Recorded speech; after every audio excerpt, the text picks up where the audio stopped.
As September turned into October, federal Yugoslav forces continued their advance into Croatia. The city of Vukovar remained under siege, with the majority of the civilian population, Serb and Croat alike, hiding in cellars and bomb shelters, but still making up nearly 3/4 of the casualties. It had become rapidly clear that the usual laws of war were not being observed. The hospital, despite its prominent red crosses, was hit by over 800 shells, and on the 4th of October, Yugoslav jets bombed it, putting its operating theatre out of action. The Yugoslav forces reached the historic coastal city of Dubrovnik on the 1st of October, and surrounded the city, taking advantage of the surrounding heights to shell buildings in the city that were being used for its defence, including some of the modern hotels and old fortresses, as well as airstrikes taking up the city's power and water supplies. Despite a direct strike on the office of Croatian President Franjo Tudjman, which led to the severing of the last relations between Zagreb and Belgrade, a peace offer was made by Croatian officials through Montenegro, but was rejected as Serbian President Milosevic felt total victory was within reach. With the city of Dubrovnik smuggling in fresh water by sea and making do with petrol generators for power, the Yugoslav army began to shell the Old Town, a UNESCO World Heritage Site, while the Air Force hit hotels known to be housing refugees, all in an attempt to force a quick surrender. In Russia, President Gorbachev commemorated the 50th anniversary of the Babi Yar massacre, an infamous pogrom of 35,000 Jews in Ukraine over 2 days in 1941, under the German occupation. Post-war Soviet remembrance always emphasized the peaceful victims of fascism aspect while playing down the religious and racial side of the Holocaust, which in turn had allowed anti-Semitism to flourish within the Soviet state. Gorbachev now broke new ground by publicly condemning anti-Semitism and, for the first time, officially recognizing the religion of those killed at Babi Yar. A couple of weeks later, the USSR restored full diplomatic relations with Israel, which had been severed in 1967 during the Six-Day War. Elsewhere within the Russian Federation, the much-feared KGB officially ceased operations and was replaced by a number of different agencies that all reported directly to Boris Yeltsin as President of Russia. For much of Soviet history, the KGB had been a political power broker within the USSR, as well as conducting internal and external security. With this move, Yeltsin removed a major potential obstacle to his hold on power within Russia and set the various agencies at odds with each other and competing for his favour. In Paris, a peace agreement was finally thrashed out in the Cambodian-Vietnamese War, which had begun back in 1979, with fighting ending in 1989. The Vietnamese invasion had ended the ongoing genocide perpetrated by the Khmer Rouge regime of Pol Pot, but despite this, Vietnam had found itself diplomatically isolated as a result of the war and was desperate for a way out.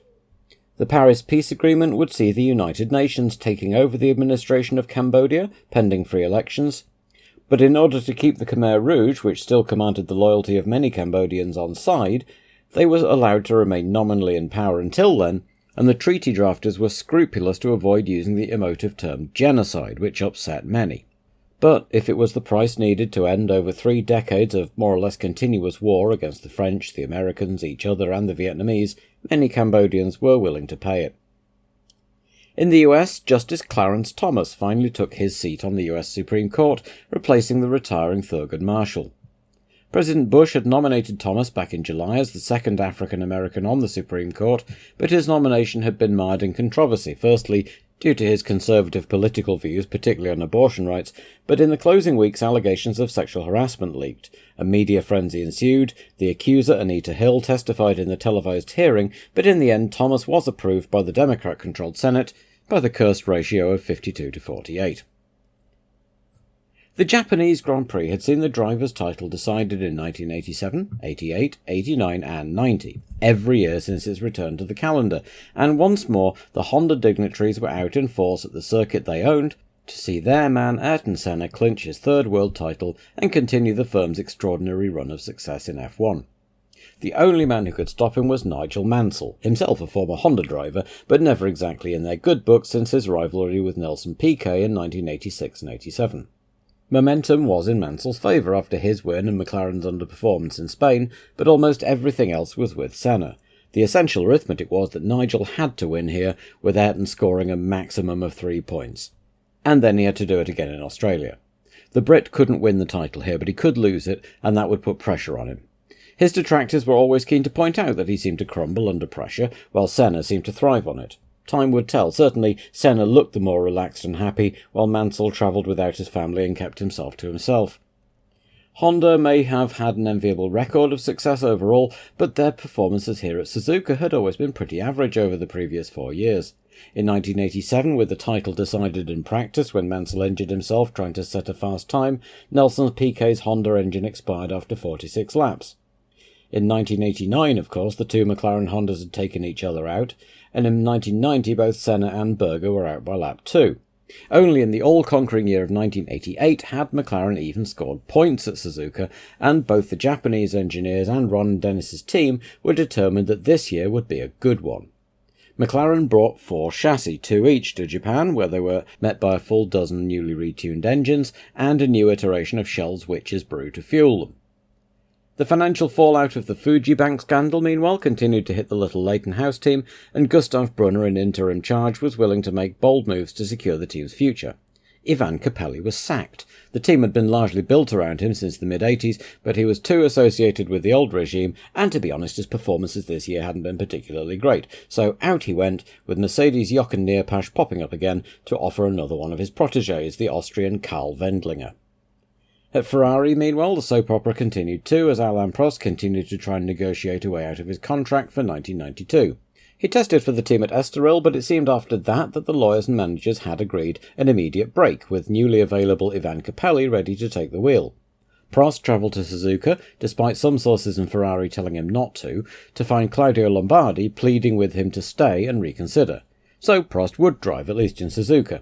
Meanwhile, Capelli was hanging around very visibly in the Leighton House garage, ostensibly to support his team, his friend Gugelmin, and mentor young Wendlinger, but in reality deep in negotiations with Ferrari for 1992, either in the Ferrari team itself or with Ferrari engines at the Scuderia Italia squad. Benetton confirmed what had been widely believed for some time. Nelson Piquet's option was not being picked up for next year, and he would be replaced with Martin Brundle, whose successful working relationship with Tom Walkinshaw had finally seen him get the top F1 drive many believed he deserved. For his part, the rumour was that Piquet, absent an offer for a top team, would retire, so this could well be his penultimate Grand Prix. So the pieces were falling into place for 1992. McLaren and Williams with unchanged lineups, Benetton with Schumacher and Brundle, and just Ferrari out of the top teams to confirm their lineup. Lotus had confirmed Hakkinen and Herbert full-time for 1992, with Chris Murphy, ex-Leighton House, designing the car, but still no news on an engine.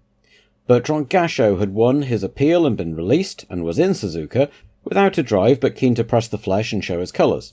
Eddie Jordan had confirmed Stefano Modena for next year, but whether Gachot would drive the other Jordan again remained to be seen. The departure of Modena and the Honda engines to footwork, Nakajima's retirement, and, announced this week, the end of Braun sponsorship left poor old Ken Tyrrell to rebuild his team from scratch once again. To more immediate matters, and the AGS team would not be making the journey out to Japan, the team having finally closed its doors rather than make the expensive and pointless journey. There had been talks of merging with LaRousse, but ultimately the little AGS squad had very little to bring to the table, and after 5 eventful but ultimately unsuccessful years in F1, the hard-trying little garage team from Gonfaron were no more. The Modena team almost didn't make it either, as Chrysler continued what looked to be a winding-up operation. Experienced team boss Mauro Forghieri was fired and replaced by François Castin, one of the original Renault Turbo men, with an unknown brief. Certainly the team were in Japan in body, but their spirit appeared to be elsewhere, as talented drivers Nicola Larini and Eric van der Poel set about finding another employer. Another struggling team, Coloni, also made it despite having to withdraw in Spain with no driver. In place of the departed Pedro Chavez, the team had managed to rent the seat to 1990 Japanese F3 champion and endurance racer Naoki Hattori. And there had been one small change to the Suzuka layout, with the chicane that was the site of Prost and Senna's famous 1989 coming together moved about 30 yards further up and tightened to slow it further. Not everyone was a fan, even the ever-diplomatic Murray Walker called it ludicrous. Car 16, Karl Wendlinger. Wendlinger was born in Kufstein in the Tyrol, next stop up the railway line from Gerhard Berger's hometown of Wörgl. He moved through karting, arriving in F3 in 1988 at the age of 20, as Gerhard Berger won the only race that season not won by a McLaren, and finished 10th in his rookie season. He was picked up by the RSM Marko team led by former F1 driver Helmut Marko, who also became Carl's manager, and he competed throughout the 1989 season against German drivers Michael Schumacher and Heinz-Harald Frentzen. The season went right down to the wire, with Wendlinger taking the title by just 1 point, with the German pair tied for second. Mercedes signed all three of them for its sports car programme, with a view to the marque making its return to Formula One in the near future. Karl Wendlinger also participated in DTM and F3000 during 1991, and when an opportunity arose to buy him into the Leighton House team, powered of course by Mercedes-supported Ilmor engines, it seemed a good opportunity to gain him some experience and exposure. Car 31, Naoki Hattori. Naoki began his racing career in an unusual way as a motorsport journalist before being persuaded to get behind the wheel himself. In 1986 he made his way into Formula Japan 1600, winning the title in his sophomore year and moving up to Japanese Formula 3 for 1988. Fourth with 3 wins in 1989, he took the title with 3 wins in 1990 and graduated into F3000 for 1991, as well as entering Japanese touring cars and winning the 24 Hours of Spa alongside David Brabham and Anders Olofsson. In fact, he remains as of 2024 the only Japanese driver ever to have won the Spa 24. His results in Japanese F3000 weren't great in his rookie year, placing 30th overall, but the opportunity arose to raise funds to have a go in the Coloni, and he took a leaf out of serial paid driver Hub Rothengatter's book, placing newspaper adverts asking for sponsors, and a number of small donors chipped in $250 each to help, alongside financial services firm Jax, who incidentally don't seem to have changed their logo since 1991. So Naoki joined the others in pre-qualifying, and to nobody's great surprise, he wasn't able to drag the Coloni into the top 4, even with only 6 cars competing after AGS's withdrawal, and indeed could only manage a best time of over 18 seconds off Brundle's fastest. But Mark Blundell suffered an oil leak and could only manage 5th, so both Footworks and Tarquini in the Fonmetal would join Martin in the main session. It was the first time since dropping into PQ that both Footwork cars would appear in the main qualifying session. Eric Bernard had a nasty accident on Friday morning's practice session and broke his ankle, leaving just 29 drivers competing for the 26 grid slots, and all eyes were on the front of the grid, as Senna and Mansell both threw everything at each other as they fought for pole position. In the event, it was McLaren that dominated both days, with everyone speeding up on Saturday, leaving Gerhard Berger on pole for the second race running, and crucially, Senna alongside, with Mansell third, and Prost alongside him, then their respective teammates Patrese and DeLazy on row 3. The Minardi boys had a great qualifying, lining up 7th and 8th, both ahead of the Benetton pairing of Schumacher and Piquet, rounding out the top 10. Jordan were back on better form too, with De Cesaris 11th and Zanardi 13th, sandwiching Leto. The Tyrrells 14th and 15th, Nakajima making his last start in front of his home fans. Brundle was 19th, the Lowtie 21st and 23rd, either side of debutant Wendlinger. Tarquini was 24th, the other Japanese driver Aguri Suzuki started 25th in the remaining Lola, and Alex Caffey brought up the rear, with Alboreto and inevitably the Lamborghini boys failing to qualify. Sunday was glorious, and the customary bumper Suzuka crowd arrived to watch what could well be the decisive race. The organisers had switched the pole position to the left-hand cleaner side of the track after Senna's vocal complaints last year. Significantly, that put Mansell on the clean side and Senna on the dirty side, which could prove significant at a track where passing is very difficult, with only the new chicane an established spot. Nelson Piquet, though, in his last Japanese Grand Prix for Benetton at least, would have to go some way to repeat last year's success, as a broken ball joint in his suspension was fixed on the grid, but he'd have to start from the back. On came the green lights, and away they went, with the McLarens holding their position and stymieing Mansell's attempts to squeeze between them, while Patrese tried to go round the outside but ran out of road and tucked back in 4th ahead of Prost, while Alesi was fending off a lively Minardi. Just as in Spain, Berger began to instantly pull away, while Senna was content to hold Mansell back and let his teammate go. Letting go was also what Alesi's engine did partway around the first lap. He'd already been suffering overheating problems on the grid, so it wasn't a great surprise. Berger led at the end of lap 1 by some 3 seconds already, ahead of Senna and Mansell, Prost, Martini, Schumacher, Morbidelli, De Cesaris and Leto. On the second lap, De Cesaris had a spin while scrapping with Morbidelli, and Leto swerved to avoid him, resulting in a 4-car pile-up in midfield that took out De Cesaris, both Delaras and poor Karl Wendlinger, whose debut turned out to be remarkably short through absolutely no fault of his own. No injuries, but 5 cars out already and not yet 2 laps gone. Up front, Berger continued charging off into the distance while Senna calmly kept Mansell behind him, and Mansell tried to work out how to get past, sometimes pressing, sometimes dropping back, with Patrese acting as a rear gunner in case Prost got any ideas on what could after all yet be his last race in F1, depending on what happened with his Ferrari contract. Mansell couldn't wait too long to make his move, though, because by the end of lap 4, Berger's lead was already 7 seconds, and the McLarens were going so well here that it was by no means certain Nigel would be able to catch him. On previous form, he could probably just wait for him to break down, but it's not the sort of thing you want to rely on for your World Championship hopes. Hakkinen made it 6th retirement on lap 5 when his engine seized solid, sending him spinning off, and on lap 8 that became 7, when Zanardi's gearbox gave out when he was a very creditable 8th. No repeat of scoring in his first race, but he was looking like a pretty decent prospect.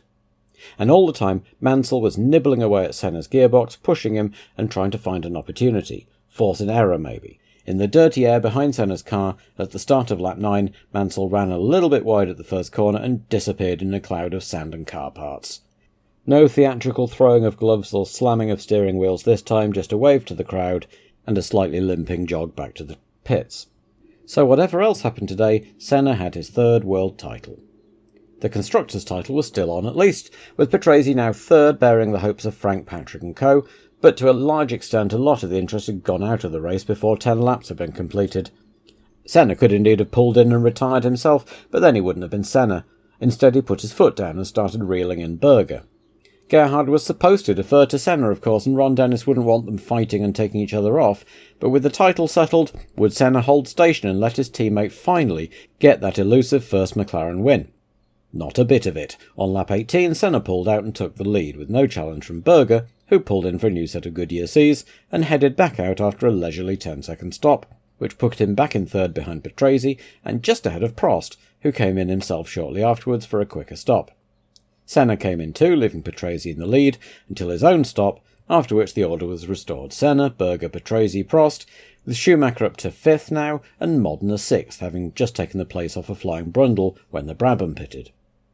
Both Japanese drivers retired either side of the halfway mark, Suzuki with an engine failure and Nakajima spinning out with broken suspension, and a couple of laps later Michael Schumacher finally broke his 100% scoring rate with Benetton with a dead Ford. Martini inherited the 5th place, but went out a few laps later with an electrical problem, absolutely gutting for the team after such a fine performance, with Morbidelli having already fallen by the wayside with a broken wheel bearing. Gerhard Berger had recovered to about 3 seconds behind Senna and was maintaining the gap, much as Senna was continuing to go faster and faster, but on lap 40 the Austrian's engine started making some unpleasant noises and he had to drop away. All over bar the shouting then, as Patrese was having problems of his own with a dicky gearbox and looking unlikely to capitalise on Berger's misfortune. As the race was drifting to its undramatic end, Senna waved to the crowd on the last lap, that hadn't gone well for Mansell in the past, then suddenly slowed. Surely he hadn't run out of fuel again. A last-minute technical gremlin to deny him the win? Berger was suddenly right back with him through the chicane, and then it became clear. Senna moved over and waved Berger through on the last corner, the 2 McLaren Hondas finishing side by side in formation. Berger had his first win, Senna had his title.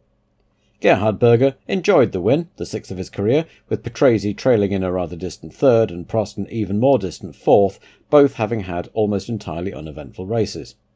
Martin Brundle drove well to a richly deserved 5th place and 2 points for Brabham, his first of the year, with Stefano Modena taking the last point for Tyrrell, and Piquet recovering to 7th, just ahead of his compatriot Gugelmin.